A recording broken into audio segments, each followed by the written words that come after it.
Okay, next topic, primitive scheduling algorithms. So up to this extent, we have learned about of 4 algorithms. First one is first in, first out, or first come, first serve algorithms. And next one is last in, first out, which one is last come, first serve. And next one is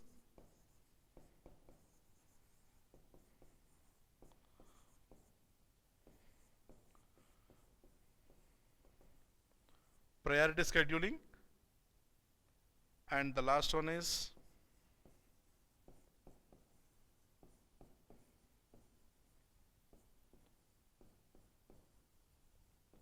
shortest job first algorithms. So these are the 4 algorithms comes under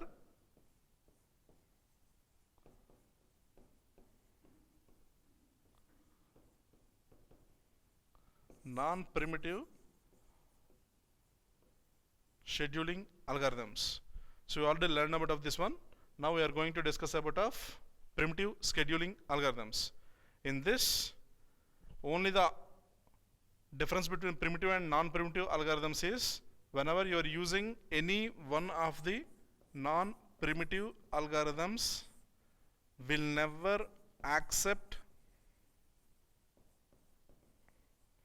preemptive. We used to call it as the return back operation. Whether it may be FIFO or maybe LIFO or shortest job first or priority based algorithm. Any one of these 4 algorithms will never accept any primitive operations. While it is coming to preemptive operations,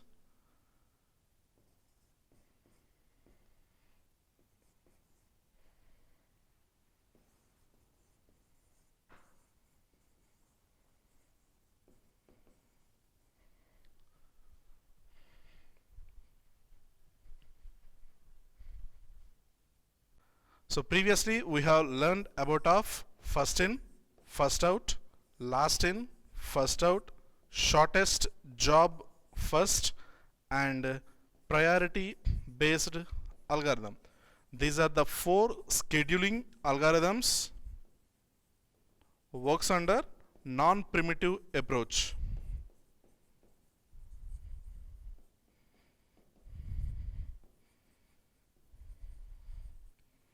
So let's have a check whether they will work under non-primitive or not non-primitive. First one is first in, first out. So the name it is indicating which will comes first, it will go to serve that particular process only. First in, first out. So there is no preemption operation are going to be executing over here. Preemption is nothing but return back. So here last in, first out. So this one also will be executed on based on last in, first out. So which is the operation is, which is the process will comes under last, that will be performed in first operation. That's based on Q operation. So FIFO first in, first out is nothing but Q operation. This is also Q operation. Next one, shortest job first. The primary rule to execute this SJF is that particular we have taken consider one problem, that is traveling salesman problem, that he won't repeat any one of the route to reach shortest one. Same as in SJF also, it won't reoperate any one of the processes which are available in that particular task. So obviously it will be never preemptive. And next one is PBA, priority based algorithm. Obviously we have consider P1, P2, P3 and P4. Depends upon the priority basis which will having a highest priority of process, that particular process is going to be operate first, and which is having a next priority that will be operated in a next, and which is having a least or lowest priority to execute that will be the last. Let P1 is the last one, P3 is the highest one, and P4 is the second highest one, and P2 is third highest one. Then obviously the execution will be under first highest one P3, second highest one P4, and third highest one P2, and least is P1. In this sequential manner all the processes are going to be executing. So now we are going to discuss about of primitive scheduling algorithms. So primitive is nothing but simply when it is operating from ready queue, whether it may be in running state or may be in preemption state, it has to return back. For example, this is our create, this will be our ready, and this one is running state, and last one is completed state. So when it is under running state, there is a chance to go to blocking state, and from blocking state it has to return back to the ready state. And when any one of the processes returning from running to ready, this one is preemptive state, right? So any one of the scheduling algorithm which is obeying primitive means it has to reach ready queue from not to the top one, from bottom or from this side. It can obey any one of the except from create. This one is create, and this one is ready, right? Each and every task in ready to get chance to execute, because in ready queue there may be a chance to execute P1, P2 and P3, three processes available. So first P1 will come to ready state, from ready state to running state, and then it will be executed. Same as P2 and P3 also. If there is a chance to give any one of the process IO support, then that particular process, let it may be P2, needs an IO support. Then when P2 is in running state, it has to move to blocking state.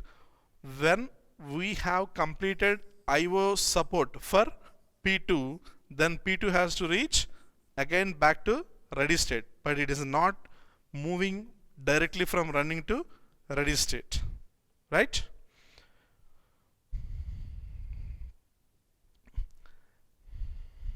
Next one.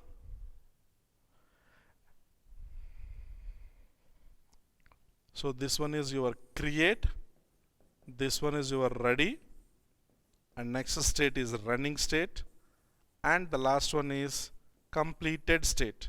So from running to, there is a chance to come on to blocking state, and then blocking to ready state.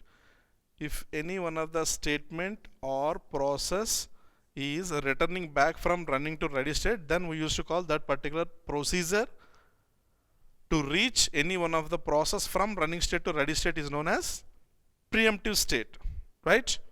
So ready queue is there, and act of moving running state. From ready queue I have three processes, P1, P2 and P3. Three processes are available. So initially I sent P1 to running state.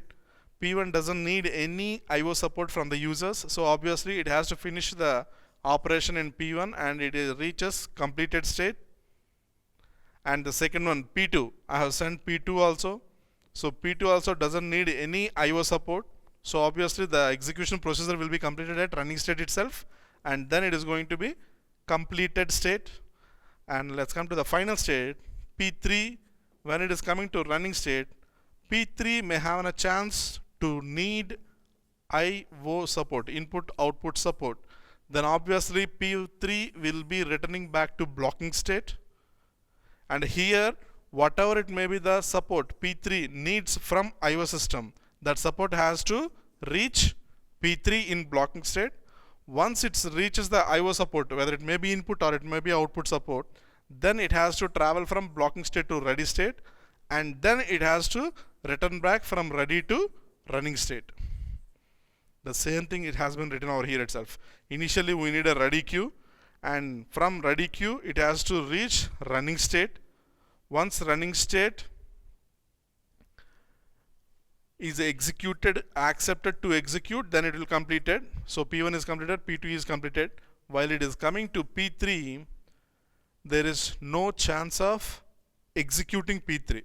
So that's what it is, scheduler without the processes requesting for known as preemption. So it will not finish the running operation and it will be returned back to the ready state. That is known as preemptive state.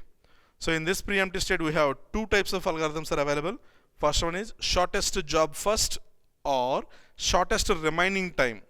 Both are same. And second one is round robin algorithm. Let's have a look with the shortest job first. So as we are already having a knowledge about of shortest job first, right? So A is a traveler or a merchant agent or a marketing agent. He has to visit some cities like initially started with Hyderabad and then Vijayawada, next Chennai, next one is Noida, and then he has to reach Delhi, right? First, which is the longest one, or else you'll go like which is the shortest one, anyone. So that is what it is called, shortest job first or shortest remaining time. So I'll tell you the both of the approaches from starting and from ending also. So initially I'll start with the longest distance. So he may be in Vijayawada, right? So now A has to move to any one of the longest one. So which is the longest one from Vijayawada to Vijayawada? No need of local travel only. Vijayawada to Hyderabad, little distance. Vijayawada to Chennai, bit more distance. Vijayawada to Noida, some more distance. And Vijayawada to Delhi is my longest distance. So I'll take my first priority to reach Delhi because it is my longest distance. After completion of Delhi, from Delhi to I'll reach Noida because Noida is very nearer to Delhi. While we are comparing with the rest of cities, from Delhi to Hyderabad, Delhi to Vijayawada, Delhi to Chennai, Delhi to Noida, Noida is the shortest city, shortest distance city. So I'll travel from Delhi to Noida. Once I reach Noida, then I need to think about of my work is finished over there itself. Now I need to think whether I have to move to Chennai or I have to move to Vijayawada or I have to move to Hyderabad. So which is the shortest one to Noida? Obviously it is Hyderabad. So it has to reach Hyderabad. This is my third destination. So once the work over Hyderabad is going to be finished, then I need to think whether I have to come to Vijayawada or I have to come to Chennai. Usually Vijayawada is the shortest one, but still I'll travel to Chennai only. So this will be my fourth one. After completion of Chennai work, and then I'll return to Vijayawada, and as Vijayawada is my local state, I'll stay in Vijayawada. After completion of work in Vijayawada, I'll stay in Vijayawada. So this is reverse, like shortest remaining time. Now shortest job first. So which is the shortest job? So as I have to travel from Vijayawada, right? So first I would like to take it the work which is available with the Vijayawada. I'll finish the work which is available in Vijayawada. After Vijayawada, I need to go to Chennai.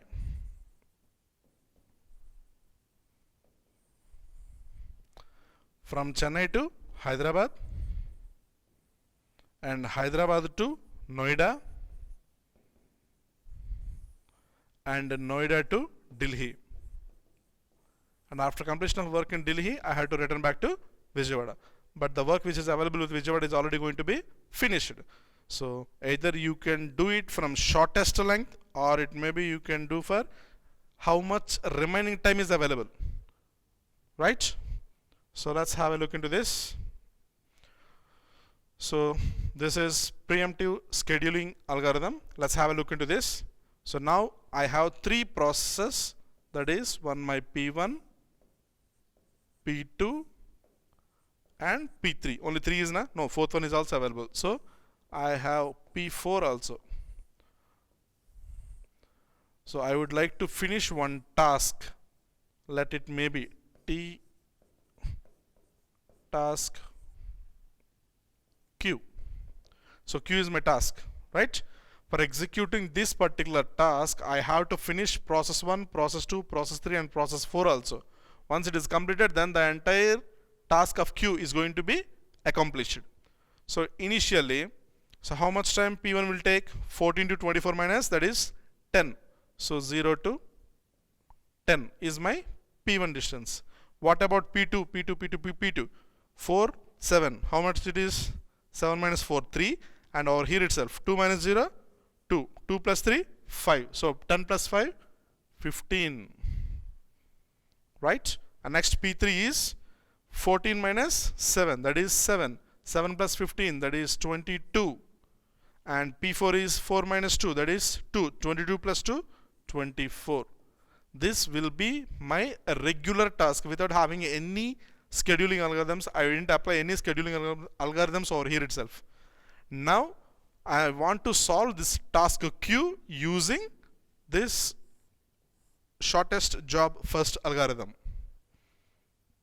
Right? Right. So I would like to calculate individual execution of each process. So what about P1? 10 minus 0, that is 10. What about P2? P2 is 15 minus 10, that is 5. And what about the P3? 22 minus 5, that is 7. And the last one is 24 minus 2, that is 2. So now I would like to calculate which is the shortest path. So obviously shortest path is this one, 2. Right? Then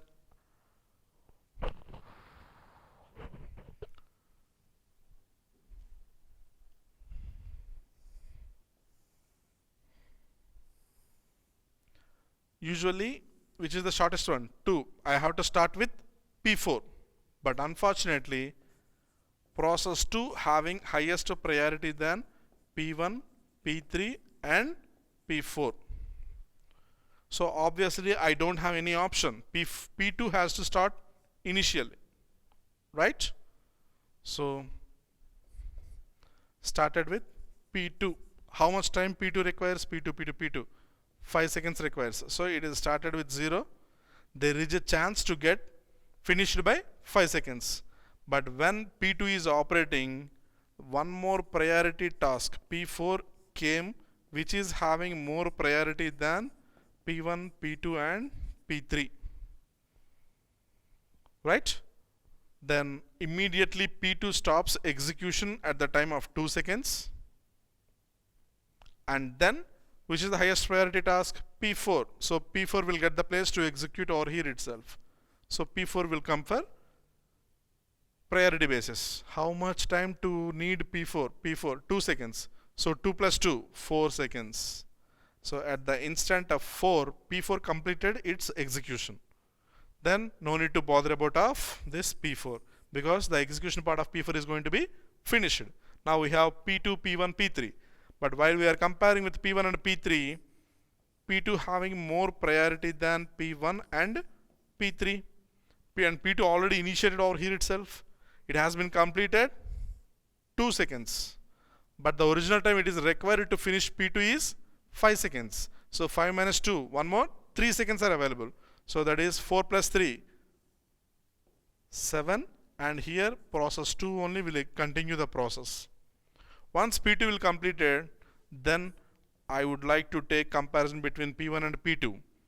Then P3 is more higher priority than P1. P3, right? P3. P3 means how much time it is required? P3, 7 seconds. Why? If it will go to P1, it needs 10 seconds. So 7 is less than 10. So P3 having 10 seconds, sorry, 7 seconds, and P1 having 10 seconds. So obviously it is a shortest job now, which will having a shortest distance will get the high priority. So P3 having 7 seconds. So P3 will come over here itself to execute. How much time it is required? 7 seconds. 7 plus 7, 14 seconds. And the remaining last one is P1. P1 will how much? 10 seconds. 14 plus 10, 24 seconds. Right?